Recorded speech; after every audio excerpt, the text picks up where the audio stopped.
ऑफिसमध्ये दोन प्रकारचे लोक असतात. एक काम करतात आणि दुसरे काम करताना दिसतात आणि दिसणारेच प्रमोट होतात.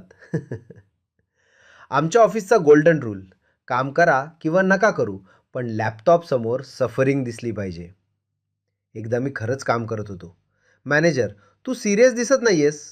दुसऱ्या दिवशी चेहरा सिरियस आणि लॅपटॉपवर YouTube. Manager, this guy is focused.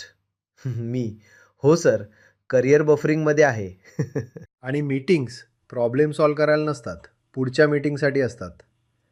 1 तास डिस्कशन, शेवटी let's align offline. Me, decision तो पुढच्या मीटिंगमध्ये. म्हणजे प्रॉब्लेम तसाच, पण कॅलेंडर फुल. कॉर्पोरेटचं गणित सिंपल आहे. काम केलं, क्रेडिट सिनियर्सला. चूक झाली, ब्लेम तुला. म्हणून काम कमी करा आणि PPT मोठी बनवा. कारण इथे काम नाही, स्लाइड्स काउंट होतात.